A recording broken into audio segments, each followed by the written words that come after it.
screaming and yelling was the only thing that could be heard from Brock and Giselle as they slid through a long, dark tunnel on their backsides. The tunnel itself was like it had been greased as they shot down through its recesses like a diglet could pull its head beneath the ground. Ah oomph. Brock was the first one to get expelled from the small chute, and when he did, he landed flat upon his face on the ground. Giselle was soon spit out right beside of him, albeit a few feet away. She landed on her backside, a landing in which immediately had her bending forward and rubbing her sore posterior with a loud, "Youch, that hurts." After the two of them recovered from their fall, they looked around at their new surroundings and found that they were in a white panel room with light brown wooden floorboards. Shifting around on her butt, Giselle looked back at the hole in the wall that they had just been shot through. Where are we? She stammered as she slowly stood up. Brock stood as well and rubbed his back. I don't know. I think we just fell through another trapdoor. Looking around and not seeing Ash or Misty anywhere, Giselle became worried. I don't see Ash and Misty anywhere. Brock looked around too and frowned. They probably got sent somewhere else when they fell through their own trapdoor. He then looked around at the big, white-paneled room they were in. A room in which looked like a big square that was very wide, long and high. Question right now is though, where are we? Giselle scanned her eyes around the room and then blinked. I don't have any idea. Do you see a door anywhere? Brock shook his head as he stepped further in the room they were in. No, I don't. Turning around, he walked back over to the chute they had come down through and glanced up into it. And something tells me we aren't getting back the way we came. But we can't be trapped here. The brunette fretted. We need to get out and go find Ash and Misty. Brock nodded as he turned to face her. Yeah, let's start looking around the room and see if we can find a way out. Might be another trapdoor or something nearby. With that said, the two of them started cautiously searching the room they had been deposited in. Searching for any sign of an exit and not having any luck the longer they searched. After a few minutes, they met back in the center of the room and he asked, "Have any luck?" The former Pokémon tech student shook her head. No. I checked all the panels I could reach and I didn't see any sign of a trapdoor behind any of them. Brock nodded grimly. I checked every inch of the floor too. None of the boards move, there's no hidden entrance under us either. Giselle bit her lip and looked down in thought. What do we do then? We've looked everywhere and haven't found any way out. Brock looked around the room once more and then, as he glanced towards the white wall panels further up the wall out of their reach, a thought hit him. Wait a second. He then reached down to his belt and pulled out a Pokeball. Onyx, help us out. The room luckily was big enough to hold the big rock type as it appeared from the ball with a loud bellow of, Onyx. Brock, I don't understand, why Onyx? He looked at her and smiled. Well, let's look underneath the underneath, like a ninja would. Brock thumbed at their surroundings. We couldn't find a way out looking anywhere we could reach, but what about what we can't reach? He looked up. That slide shot is quite some ways down below the compound, but I guarantee the gym leader is probably somewhere back up towards the surface. So whatever passage we find to take us back there will be going up, not down or at a level. Brock, that's a great idea. Giselle exclaimed. Let's try it. With that said, the two of them climbed up on Onyx and then, on Brock's instruction, the rock snake acted like a lift as he raised up and got the two trainers close to the wall panels that were too high for them to reach. They repeated this same action for several long minutes, searching each panel until, eventually, the idea of Brock's hit pay dirt. Aha! He announced victoriously as he pulled away from the panel he was examining and looked back at Giselle. This panel feels hollow behind it. The brunette smiled brightly. Really? That's great, Brock. Maybe that's the way out. He nodded and then looked down at his Pokémon. Onyx raised up a little and then rammed through this panel. As the lengthy rock type raised up higher, Brock and Giselle laid down and grabbed onto Onyx tightly just as the powerful Pokémon surged forward and rammed his head into the wall panel. Drywall, wood and spackle went flying as Onyx smashed a hole through the wall, and when the two of them looked up again, there indeed was a passageway leading to what looked like some upward directional steps. Yes, we did it. Giselle cheered. The way out. Brock smiled and patted his Pokémon's head. Good job, Onyx, thanks a lot. Using Brock's Pokémon as a stepping platform, the two of them hopped into the open hole beyond the wall and then took off running up the stairs that awaited them.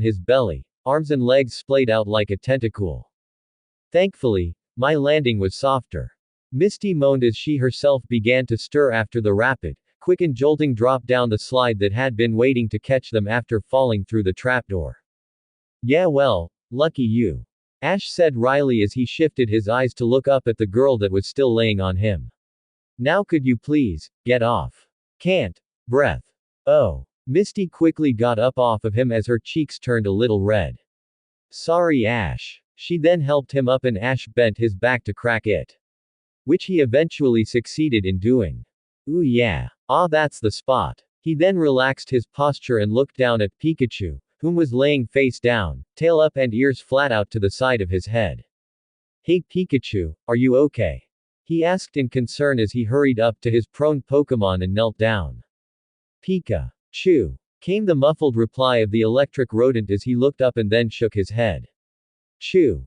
Smiling in relief, Ash stood up while taking Pikachu into his arms and then looked around. Where are we? Misty came up to stand beside of him and looked around as well. I don't know but. She finished checking out their surroundings and then turned to the messy-haired trainer. I don't see Brock or Giselle anywhere. He looked around and then nodded. If we got sent here then that other shoot probably took both of them somewhere similar. But this is a Pokemon gym though so remember, there wouldn't be anything in here that would be designed to seriously hurt or kill anyone. He glanced to the side and murmured. I hope. Well either way, I want to know exactly what and where this place is.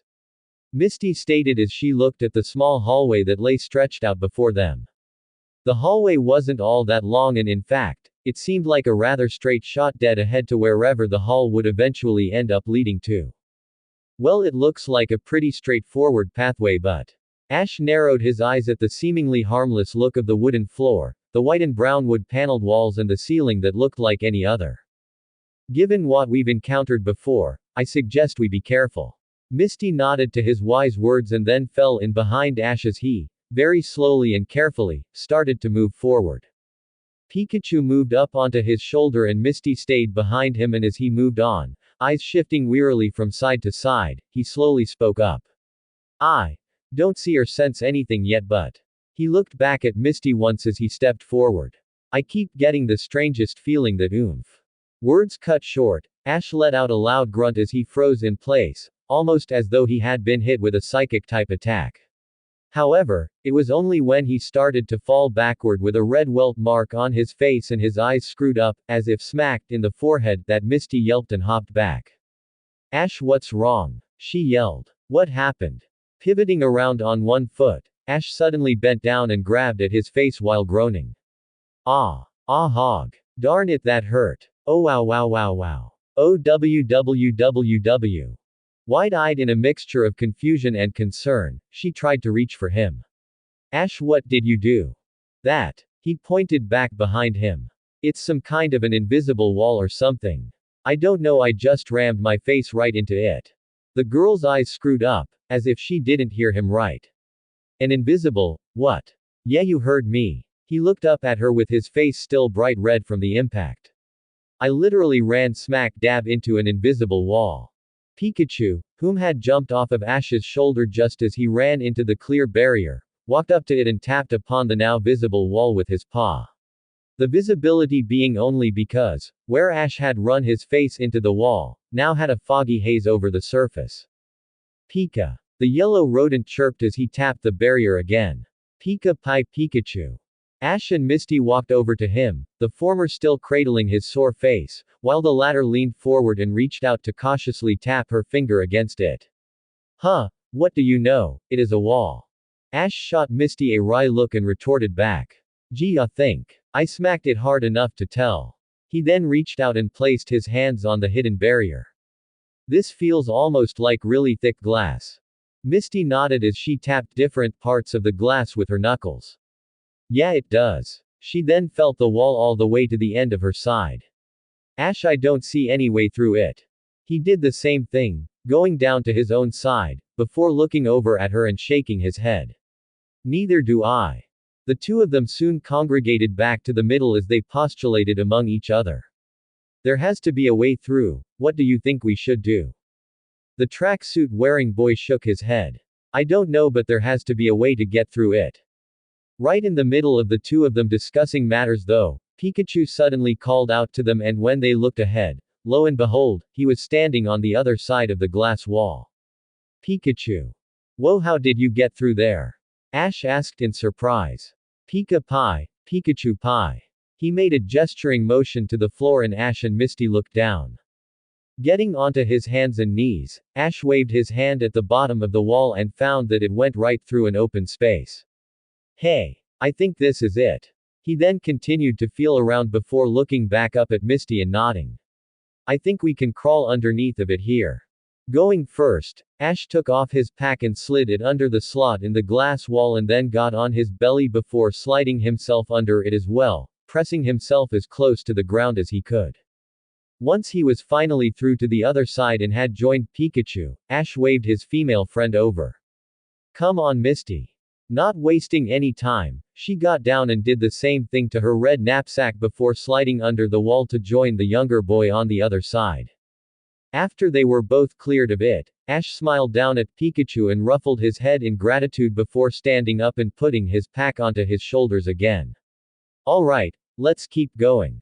He no more than turned around and then, within a single second span of time, Ash rammed himself straight into another wall. This time, with his hands splayed out at a funny angle and his feet close together.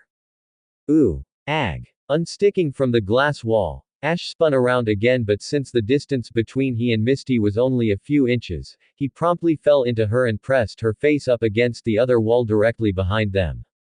Ah, Ash. She looked back and wiggled. Not again. Well, I can't help it. There was another wall and I didn't see it. He pulled away from her and then turned around once more to face the second wall he'd rammed his face into. I have a feeling this whole hallway is full of these things. Misty managed to slide her way up next to him in the cramped quarters, wedged between two practically invisible walls, and looked over at him. We might just have to go by feel to get out of here then. If there was a way around that last wall, then all of them have to be the same way. He nodded in agreement and then carefully began moving to the side, using his arms and feet to feel which way to go so he didn't ram into anything again.